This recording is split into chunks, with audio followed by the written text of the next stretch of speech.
체인 작업 준비하기 위해서 좀 흔들렸거나 유속이 흔들려가지고 그동안에는 나오지 않던 시신이 나올 수 있다고 추정도 가능히 하겠습니다.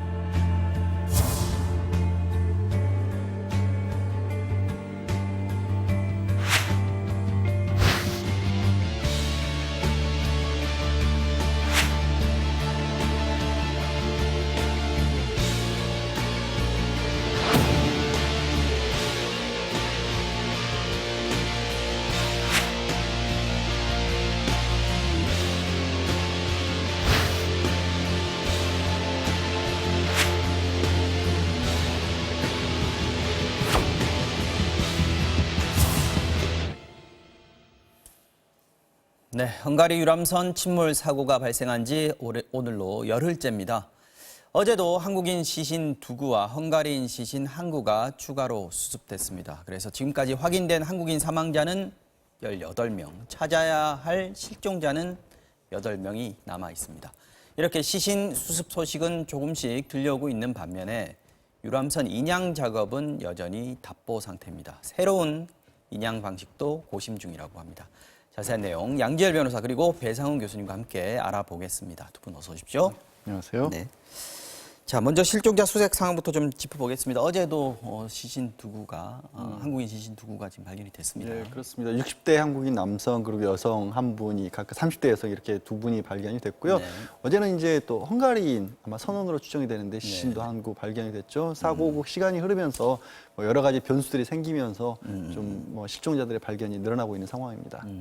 지금 실종자들 발견한 곳 보면 어제도 보면 한 분은 5.8km 정도 떨어진 곳, 한 분은 40km 정도 떨어진 곳.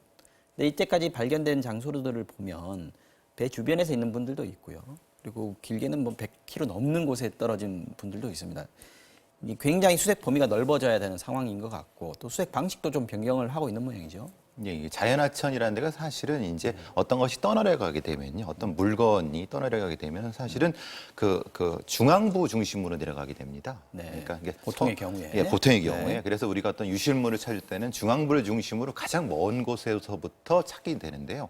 사실 시신이라는 존재는 사실 뭐 이제 살아있는 생물체였기 때문에 네. 시간이 지나게 따면서 안에서 이제 부패가스가 발생하기 때문에 어느 정도 수중으로 떠내려가던 시신이 떠오르게 됩니다. 그게 보통 한 4, 5일 정도 후고요. 이 부분은 사실 저희가 말씀드리기도 참 좀 너무 그런데 어렵습니다. 이제 네. 좀 죄송한데 네, 어쨌든 그렇죠. 뭐 객관식 사실을 말씀드리는 거기 때문에 네. 왜 이렇게 넓게 퍼지냐를 말씀드리려고 말씀드린 겁니다. 네네. 그러니까 수중으로 떠내려가던 시신이 가장 먼 곳까지가 100km인 거고요. 네. 그 중간에 이제 어떤 돌발적인 요인에 의해서 중간에 걸리게 되면은 네. 중간에 이제 그냥 흔히 말하는 가장자리로 나오게 됩니다. 네, 그 네. 상태가 반복되게 되면 30km, 40km에서 이제 시신이 떠오르게 되는 거고요. 네. 그 위치에 따라서 헬리콥터 수색이 제일 좋은 지점은 뭐냐면 중간쯤에서 떠내려가기 때문에 이쪽에서는 볼 수가 없습니다. 육지에서는. 네. 그러니까 헬리콥터에서 볼 거리가 수밖에 있으니까요. 없습니다. 근데 이제 네. 시간이 지나게 따라 되면은 떠오르기 때문에 이제는 다른 방식, 말하자면 강가에서부터 수색을 하는 방식이 아하. 돼야 되는 거고요. 네. 강가 방식은 가장 최대한부터 시작해서 상위로 올라가는 방식을 훑고 올라가는 방식이 되는 겁니다. 그러니까 하루 이틀 지났을 때는 헬리콥터로 위에서 봐야지 제대로 보일 수 있는 거고요. 네. 그 시간이 지나면 시신의 상태에 따라서 거꾸로 올라가면서 이제 사람에 의해서 아니면은 보트의 어떤 것에 의해서 같은 어떤 위치에 따라서 수색을 하는 것이 정도입니다. 이게 시간에 따라서 점점 수색 방식도 좀 바뀌어야 되는 상황이고 근데 지금 아까도 말씀드렸습니다만 열흘째 됐습니다. 그러면은 시간이 좀 많이 모자라지 않을까. 지금 좀 빨리 찾아야 되는 시점인 것 같은데요. 다른 것보다도 조금 전에 말씀하셨죠. 일정 시점이 지나면 이제 떠오르는 상황이 되는데 그런데 이제 그게 또 다시 또 시간이 더 흐르면 또 다시 가라앉습니다. 네. 그게 이제 떠올랐을 때부터 하루 정도 24시간에서 30시간 정도 지나면 가라앉기 때문에 지금 주로 발견된 곳이 한 4곳 정도 되거든요. 그러니까 우리가 강이 그냥 볼 때는 뭐 쭉 흘러가는 것 같지만 강물에도 변수가 많이 있지 않습니까? 그러니까 발견된 곳들은 우리가 그냥 봐서는 알 수 없는 어떤 영향력이 작용하는 그런 곳일 가능성이 있기 때문에 현재로서는 지금 그 4곳들을 중심으로 해서 수색 범위를 좀 강하게 넓혀가는 그런 상황입니다. 수색의 범위, 수색 참여하는 국가들도 점점 늘어나고 있는 그런 상황이고 지금 어쨌든 간에 수습한 시신의 숫자가 점점 늘어나고 있기 때문에 그 부분들 계속 좀 지켜봐야 될 것 같고 또 한편으로 이루어지고 있는 작업은 인양 작업입니다. 지금 인양 준비 작업은 계속하고 있는 중인데 원래는 이제 대형 크레인 클라크 아담호라 그러죠. 그 배가 와야 되는데 아직까지 도착을 못한 모양이에요. 이게 강물의 수위가 9m까지 갔다가 지금은 뭐 4.2m 정도까지인데 다시 올라가는 거는 이제 그 알프스강 상류에서 눈이 녹아갖고 다시 올라간다고 하는데요. 상황이 안 좋고. 이게 사실은 이제 올라가게 되면 크레인이 장착된 배가 배 밑을 다른 다리 밑을 통과하지 못하기 때문에 지금 크레인 높이가 높이가 높기 때문에 그런 부분이거든요. 근데 그래서 기다릴 수가 없으면은 다른 방법을 좀 선택해야 되지 않느냐. 말하자면 지금 우리나라에서 세월호 참사 때 했던 여러 가지 방식들도 네. 보내봐야 되지 않냐. 뭐 그런 얘기를 하고 있는 거죠. 지금 그래서 말씀하신 그 플랜 B라는 걸 헝가리 당국에서 크레인이 못 오면 플랜 B 가동하겠다. 지금 이렇게 얘기를 하고 있는데 플랜 B가 지금 얘기되는 게 플로팅 동독 네. 방식입니다. 네. 그러니까 원칙은 크레인을 써서 인양하는 거지만 그렇죠. 그게 만약에 안 될 경우에 플로팅 독이라고 하는 건데 다른 게 아니라 사람으로 치면 튜브를 끼운다고 생각하시면 될 것 같아요. 그러니까 양쪽에다가. 지금 인양에 있는 침몰에 있는 배 양쪽에 다른 배들을 붙여서 바지선. 그 배에 물을 넣었다가 빼면 이게 떠오를 거 아닙니까? 그러면 그 배와 연결을 시켜서 양쪽에서 같이 떠오르게 만드는 겁니다. 그러니까 가운데 배를 이 침몰된 배를 두고 양쪽에 바지선들을 자꾸 가라앉혔다 다시 떠오르게 만들고 떠오르게 만들고 해서 같이 떠오르게 만드는 그런 방법인데 이게 시간은 좀 더 오래 걸리겠네요. 시간은 아무래도 더 오래 걸릴 수밖에 없죠. 그리고 이제 바닥에 어떻게 보면은 다 그 와이어를 연결해야 되는 거기 때문에 조금 더 고난이도 작업이 될 수도 있다고 합니다. 그게 이제 세월호 참사 때 두 번째 방식이었죠. 네, 그것도 안 돼 갖고 사실은 세 번째 방식을 선택한 것이 세월호 참사 때 전체를 아예 배 밑으로 세월호 밑으로 넣어 갖고 아예 올리는 방식을 선택했던 것이고 두 번째 방식 배가 작기 때문에 플로팅 독도 가능하지 않냐라고 하는 거죠. 근데 지금 우려되는 거는 이게 배가 낡았다는 거예요. 70년 된 목선이라 그러죠. 나무 배인데 그렇게 되면 뭐 물살도 좀 빠르다 그러고 줄을 걸어서 올리다 보면은 무게 중심 같은 것 때문에 물의 무게도 있고 하니까 혹시 파손되거나 파손이 되면 상당히 그 수습 작업이 더 어려워질 수 있는 것이고 그중에 또 핵심적인 또 건 용골이거든요. 네네. 그러니까 우리가 말하는 허리뼈죠. 허리뼈가 용골이 부서질 수 있다는 겁니다. 그걸 그대로 들어 올리게 되면 용골이 부서지면 두 동강이나 세 동강 나버리면은 그 안에 있을지도 모르는 빠져나가버리니까. 그러면 그건 누가 책임지느냐.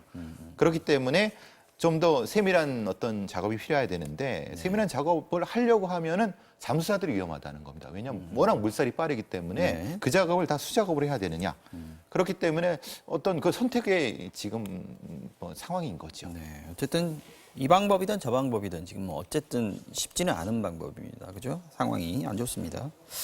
자, 새롭게 나온 사실들, 수사 과정에서 새롭게 나온 사실들도 지금 나오고 있는데 네. 우크라이나 선장 관련해서 그렇습니다. 이제 우크라이나 선장 지금 이제 구속돼서 보석을 하느냐 마느냐, 보석과는 났지만 실제로 석방이 되느냐 계속 다투고 있는 상황인데 이 선장이 본인은 44년 동안 배를 운항하면서 사고 한 번을 낸 적이 없었다라고 주장을 했는데 처음에, 네. 알고 보니까 2달 전에 네덜란드 쪽에서 크루즈선하고 유조선하고 추돌하는 그런 사고가 있었는데 그때 그 크루즈선을 운항했던 선장과 동일 인물인 걸로 지금 얼마 안 되네요, 이렇게 2달 전이면. 밝혀진 거죠. 그 정말 말씀하신 것처럼 얼마 안 된 상황이고 그때 거기서도 이미 이제 기소가 됐었다라고 하는데 그래서인지 모르겠습니다만 이번 사고 직후에 본인의 휴대전화에 통화 내역을 다 삭제를 했다라는 게 또 드러났답니다. 증거인멸이네요. 그렇죠. 그러니까 우리 같은 경우에는 본인이, 그러니까 범죄자 본인이 본인의 증거를 삭제하는 것을 따로 우리는 처벌하지는 않습니다만 헝가리 같은 경우는 이제 그것도 증거인멸 혐의로 추가를 할 수도 있다라고 해서 그 부분도 아마 수사와 재판에 반영이 될 것으로 보입니다. 애초에 문제가 됐던 게 말도 안 통하는 우크라이나 선장을 어떻게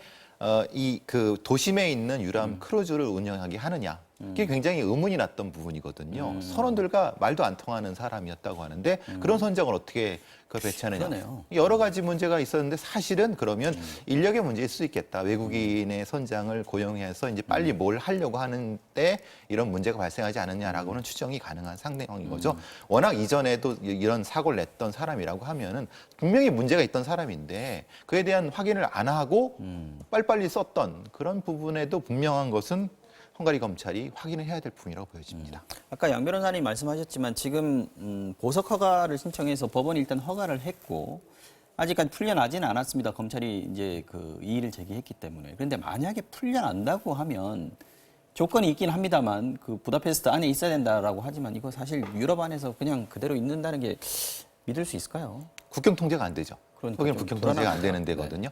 국경 통제가 되게 느슨한 데입니다. 그냥 나가버린 그만입니다.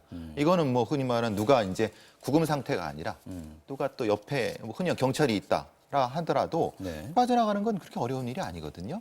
그래서 허가리 검찰도 가장 걱정하는 게 그런 부분이죠. 그럼 신병이 확보가 안 되면은 사실은 재판 자체가 이루어질 수 없는 거죠. 이 사람 지금 아까 말씀하신 증거를 통화 기록을 삭제한다든지 또 거짓말을 한다든지 이런 행동을 하는 거 보면 법원이 조건 걸어서 부다페스트 안에 있어라라고 한다고 해서 그게 지켜질까 하는 불안감. 그러면 사고 원인에 대한 사고 과정에 대한 조사가 뭐 제대로 이루어질 수 있을까 하는 우려가 드는 게 사실입니다. 그죠? 네.